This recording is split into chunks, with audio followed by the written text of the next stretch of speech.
Hello friends, welcome to my channel.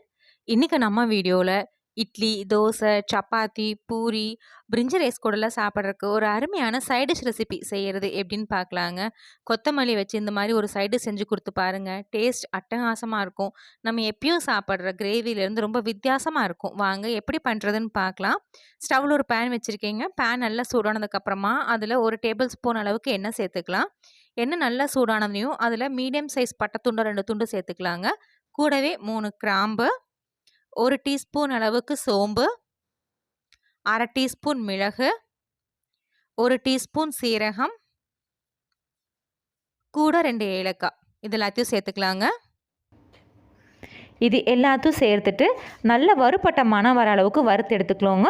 Flame நல்லா லோவில் வச்சே வறுத்து எடுத்துக்கோங்க. கருகிடக்கூடாது. கருகிச்சுன்னா அந்த கொத்தமல்லி கறியோட டேஸ்ட்டே மாறிடும். அதனால் ஃப்ளேம் நல்லா லோவில் வச்சு இந்த பொருள் எல்லாம் நல்ல வறுபட்ட மணம் வர அளவுக்கு நல்லா வறுத்து எடுத்துக்கோங்க.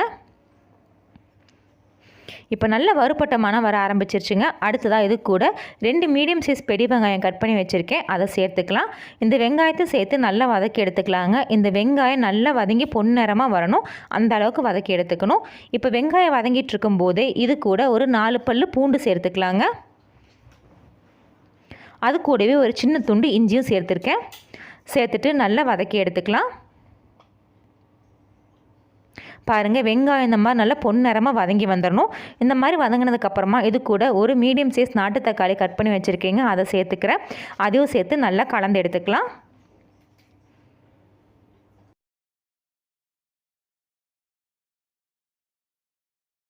நல்ல மையம் வதங்கினதுக்கப்புறமா இது கூட நல்லா க்ளீன் பண்ணி வச்சுருக்கிற கறிவேப்பிலை ஒரு கைப்பிடி அளவுக்கு சேர்த்துக்கலாங்க. அடுத்ததான் இது கூடவே ஒரு கைப்பிடி அளவுக்கு கொத்தமல்லி தழை அதையும் நல்லா க்ளீன் பண்ணி வச்சுருக்கேன். அதையும் சேர்த்துக்கிறேன். இது ரெண்டையும் சேர்த்து கொத்தமல்லி தலையும் கருவேப்பிலை தலையும் நல்லா சுருங்க வதங்கி வரணுங்க. அந்த அளவுக்கு வதக்கி எடுத்துக்கலாம். நீங்கள் விருப்பப்பட்டீங்கன்னா புதினாவும் சேர்த்துக்கலாம். புதினா அதிகமாக சேர்க்க வேண்டாங்க. ஒரு 10 இலை மட்டும் சேர்த்தா போதும். நான் இன்றைக்கி கருவேப்பிலை கொத்தமல்லி மட்டும்தாங்க சேர்த்துருக்கேன். புதினா சேர்க்கலை. நான் சேர்த்துனேன் கருவேப்பிலை கொத்தமல்லி இந்த மாதிரி நல்லா சுருங்க வதங்கிடணுங்க. வதங்கினதுக்கப்புறமா இது கூட காரத்துக்காக 2 பச்சை மிளகாய் சேர்த்துருக்கேன். இதே சேர்த்து நல்லா வதக்கி எடுத்துக்கலாம். பச்சை மிளகாய் பார்த்தீங்கன்னா நீங்கள் வெங்காயம் சேர்த்துணும் ஆரம்பத்துலேயே சேர்த்துருக்கணும். நான் இப்போ தான் சேர்த்துருக்கேன். சேர்த்து நல்லா வதக்கி எடுத்துக்கலாம். பச்சை மிளகாய் நல்லா வதங்கினதுக்கப்புறமா இது கூட துருவன தேங்காய் ஒரு 1/2 மூடி அளவுக்கு சேர்த்துக்கலாங்க. அதாவது சின்ன மூடி தேங்காய் 1/2 மூடி எடுத்திருக்கேன். நீங்கள் பெரிய தேங்காய் எடுத்திங்கன்னா ஒரு 1/4 மூடி அளவுக்கு துருவி எடுத்திங்கன்னா போதும். இதை சேர்த்துட்டு ஒரு 2 நிமிஷத்துக்கிட்ட இந்த தேங்காயை நல்லா வறுத்து எடுத்துக்கலாங்க. தேங்காய் நல்லா வறுபட்டதுக்கு அப்புறமா இது கூட ஒரு 5 முந்திரி சேர்த்துக்கலாம். முந்திரி சேர்க்கறது கம்ப்ளீட்டாக ஆப்ஷனல் தாங்க. நீங்கள் வேண்டானா ஸ்கிப் பண்ணிடலாம். ஆனால் சேர்த்து செய்யும்போது இன்னும் நல்லா டேஸ்ட்டாக இருக்கும். அதிகமாக வேண்டாங்க. ஒரு 5 முந்திரி அளவுக்கு சேர்த்தா போதும். முந்திரி சேர்த்து ஒரு 2 நிமிஷம் வறுத்ததுக்கு அப்புறமா இது கூட ஒரு கைப்பிடி அளவுக்கு வறுத்த வேர்க்கடலை தோல் நீக்கிட்டு சேர்த்துக்கணுங்க. வேர்க்கடலை கண்டிப்பாக சேர்த்து செய்யுங்க. அப்போ இந்த கிரேவி நல்ல டேஸ்ட்டாக இருக்குங்க. வேர்க்கடலைக்கு பதிலாக பொட்டுக்கடலை சேர்க்கக்கூடாதுங்க. வேர்க்கடலை மட்டுமே சேர்த்து செய்யணும். வேர்க்கடலை சேர்த்து ஒரு நிமிஷம் வறுத்ததுக்கு அப்புறமா ஃப்ளேம் ஆஃப் பண்ணி நல்லா ஆற வச்சு இது ஒரு மிக்சர் ஜாரில் சேர்த்துக்கலாங்க. மிக்சர் ஜாரில் சேர்த்துனதுக்கப்புறமா இந்த கிரேவிக்கு தேவையான அளவு தண்ணி சேர்த்து நல்லா ஃபைன் பேஸ்ட்டாக அரைச்சி எடுத்துக்கலாம். வெங்காயம் வதக்குனா அதே பேனில் ஒரு ஸ்பூன் அளவுக்கு எண்ணெய் சேர்த்துக்கலாங்க. எண்ணெய் நல்லா சூடானதுக்கப்புறமா அதில் 1 டேபிள் ஸ்பூன் அளவுக்கு கடுகு, 1/2 டேபிள் ஸ்பூன் அளவுக்கு சோம்பு இது எல்லாத்தையும் சேர்த்து நல்லா பொரிய விட்டு எடுத்துக்கலாங்க. நல்லா பொரிஞ்சதுக்கப்புறமா ஒரு மீடியம் சைஸ் பெரிய வெங்காயம் கட் பண்ணி வச்சுருக்கீங்க. அதை சேர்த்துக்கிறேன். இந்த வெங்காயம் நல்லா செவக்க பொன்னிறமாக வதங்கி வரணுங்க. அந்த அளவுக்கு நல்லா வதக்கி எடுத்துக்கலாம்.